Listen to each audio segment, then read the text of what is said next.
This is my 81st video on my work with OO gauge. See part 1 of this series for my reasons for getting into OO gauge when I already had a lot invested in working in N gauge and I didn't really have space available for a large, fully operational OO gauge layout. Also see my lengthy series on my N gauge railway modelling for smaller and more complex scenery and smaller scale trains running. This part is the second dealing with controllers for my Hornby layout, this time dealing with an H&M Duette controller that I recently acquired.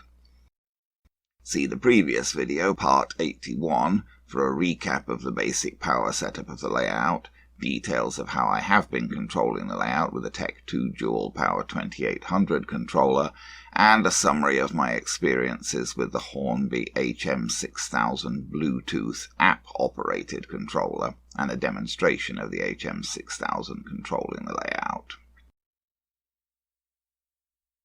So, as discussed in the previous video, this is how I have been controlling my Hornby layout since I first set it up, using a Tech 2 Dual Power 2800 controller, with the left throttle controlling power to the inner zone of the layout and the right throttle controlling power to the outer zone. The yellow switches on the black base turn on and off the switchable power feeds to one of the left sidings going to the double engine shed and to the head shunt at the front right. The yellow Hornby switch at top right controls the rotation of the turntable, powered by a separate 12-volt transformer. I was basically quite happy with the Tech 2 controller, although it was a little on the low power side, supplying only a maximum of around 500 milliamps at 12 volts to each track. Not that that had really been a problem for what I'd been doing so far, but it might be an issue with some older models or if I wanted to double head a train. Although the Hornby layout has no gradients that might require double heading, unlike my N gauge layout where sometimes double heading is a must to get trains up the gradients. Now I did just pick up this controller. This is an older British controller. I'm not quite sure when it was made. It appears that the design dates back to the mid-1960s and continued to be sold up until the early 1980s. The Hammond and Morgan Company became part of Hornby sometime in the 1980s, so far as I can tell, and Hornby still sell most of their controllers other than the most basic ones with the HM prefix. I bought my Duette locally here in Ontario, Canada, where I live, and it was clearly originally sold for use in Canada as it has a Canadian Standards Association label specifying its input as 120 volts 60 cycles, whereas of course the original UK version would have been made for 240 volt 50 cycle input. Other than being set up for North American mains input with a North American style mains lead and plug, this unit appears to be identical to the UK units, offering exactly the same outputs and controls. As the Duette name would imply, the unit has controls for two completely separate track areas. On my unit, someone has added nicely engraved plastic labels specifying the two control knobs as for the outside track and the inside track. Unlike the Tech 2 unit that I was using before, the Duette does not use direction reversal switches. Rather, the knob is turned one way to go forward and the other way to go backward, and the off position is at the centre top. There is a détente so that the knob distinctly clicks into the off position. The unit is rated at 2 amps, so nominally about twice the current of my Tech 2 Dual Power. As you can see, the unit was made in England. The unit says that it is protected by automatic thermal cutouts. I basically believe it, but I'm not inclined to test it by deliberately short-circuiting it. The switches in the centre of the unit's front panel may seem a bit confusing at first. They confused me, so I looked to online forums for clarification and found clear explanations there. The switches on the left apply to the circuit controlled by the left knob, and the switches on the right apply to the circuit controlled by the right knob, so there are two similar switches for each circuit.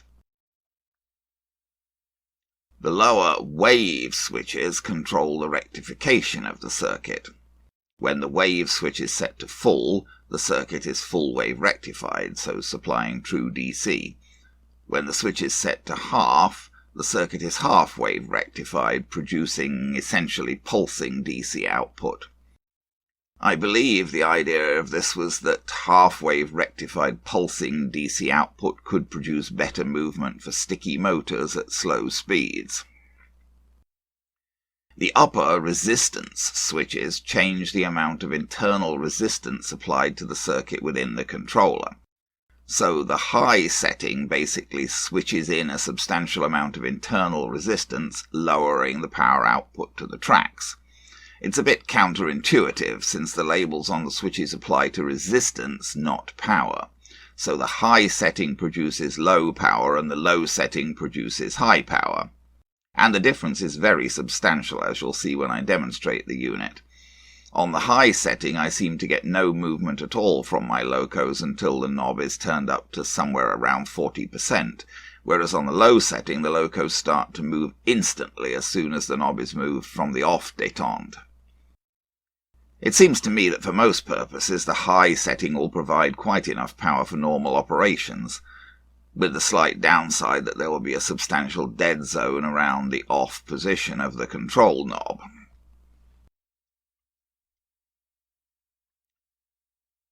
In addition to the controlled DC power to the two tracks, the unit provides two additional outputs. On the left side of the unit is a 16-volt uncontrolled AC output via two vertically orientated banana plug sockets. This could be used to supply power to AC accessories. On the right side of the unit is a 12-volt uncontrolled DC output via two horizontally orientated banana plug sockets. This could be used to power accessories requiring a constant 12-volt DC. The power lead comes out from the center of the back of the unit. The unit doesn't have a master power switch, so it's powered on whenever it is plugged into a live main socket. This isn't an issue for me as I control all power to my Hornby layout via a switchable power bar, which is switched off whenever I'm not using the layout. The connections for the wires to the two tracks are via screw connectors with knurled knobs, which are honestly considerably easier to work with than the connections on the Tech 2, which required a flathead screwdriver and were just much harder to fit the wires into. I initially tested the Duette with my rolling road to confirm how it functioned before trying to hook it up to the layout. So let's just look at that.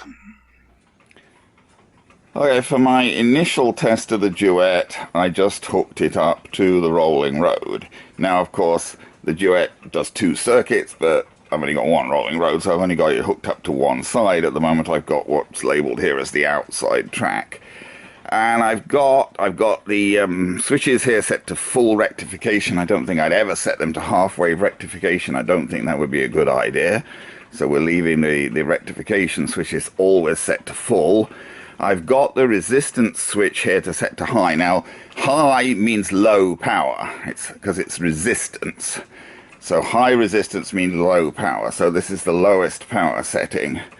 And we'll try and turn that up. And there you go. See, the train is just about, I've got it backwards. There should be forwards, but it's actually going backwards. It's just a question of the way I've got the switches hooked up. And if I turn it, that's all the way up. I mean, it goes pretty fast. That's a high resistance. So it goes pretty fast, even on high. And we'll go the other way. But it doesn't start at all. That's last words. Yeah, it doesn't start at all till I get to almost halfway with this setup with a high resistance. That's just under high. You can see that this pointer here is what's indicating where we're set to. So we're just under the sort of halfway mark. That's pretty much exactly the halfway mark at high resistance.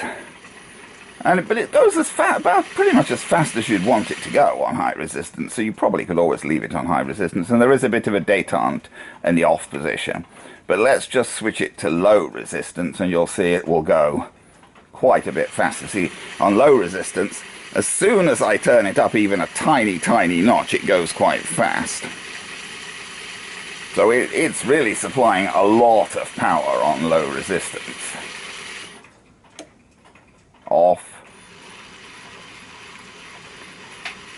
I would think you'd probably want to use it on high resistance most of the time, unless you're running some really old engine that needs a lot of power, because it seems to supply a lot of power on low resistance. Let me go back to high resistance. High resistance, you do have to turn it up, as I say. You have to get up to nearly half to get it moving at all, but it goes as fast, when you go all the way up, it goes about as fast as you'd want it to, so. Anyway, so there you go. So it does basically work with the rolling road, and I've tried the other circuit as well. I'm not going to bother to show that to you. It's just the same thing with the opposite knob and the opposite switches. But I've tried both sides hooked up to the rolling road. So the next trick is going to be to try and hook it up to the actual layout and see how it works. Having verified that both circuits of the Duette seemed to work fine with the rolling road, I proceeded to hook the controller up to my Hornby layout. Since the knobs were nicely labelled, I stuck with that, connecting my inner zone to the right circuit and my outer zone to the left circuit, although previously I had the inner zone on the left. I connected the circuits up so that forward and reverse applied to the main loops of the layout based on trains proceeding on the left, as is normal for almost all British railways. Thus, for the outer loop, forward produces clockwise motion, whereas for the inner loop, forward produces anti-clockwise motion. This seemed most reasonable given that the knobs are specifically labelled normal and reverse. I had to move the switches for the switchable power feeds, the yellow switches on the black base here, as the Duette took up more space sideways than the Tech 2 had. I hadn't used very long wires when wiring up those switches, so I couldn't move them very far without rewiring things. So I mounted them screwed to the leg of the layout board above the controller. This seems perfectly workable. So now let's see the Duette actually controlling trains on the layout.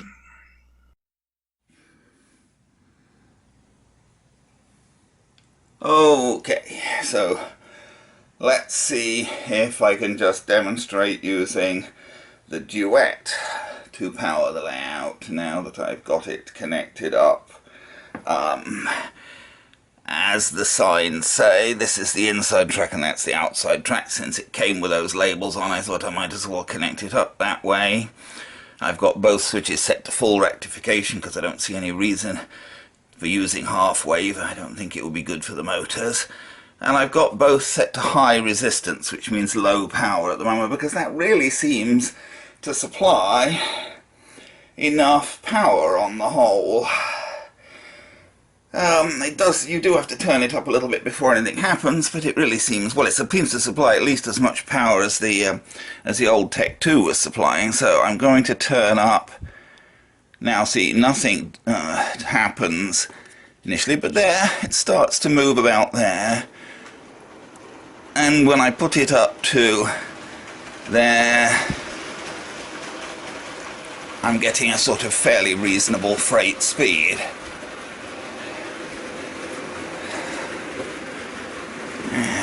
More, but not much more. And that's about, that's about what I was doing. That's, that's around 50% on that at high resistance, and it's about the same speed as I was getting at 60% on the Tech 2, I think. So let's turn up the other one. Now this guy might require a bit more power because he's actually an older engine. He's starting about the same.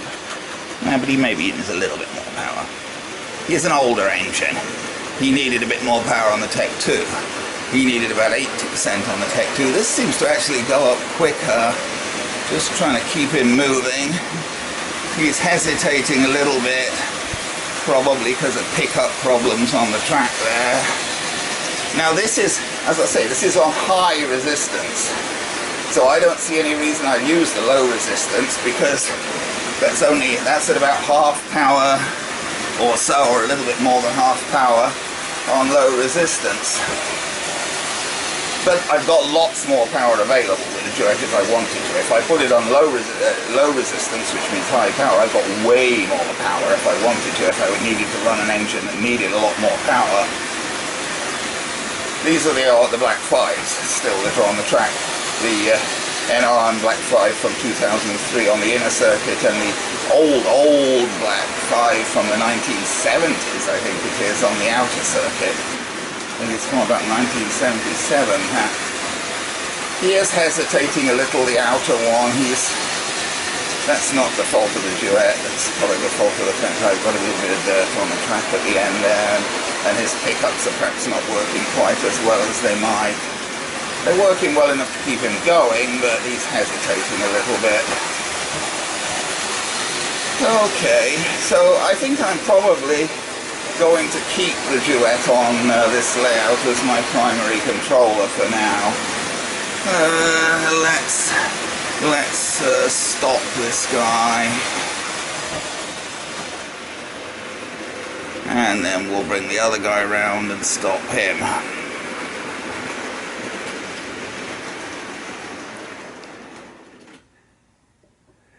Yeah, I think we'll probably keep that as my primary controller for now. It's not really any easier to operate than the Tech 2, but it does give you the option of more power if you want it.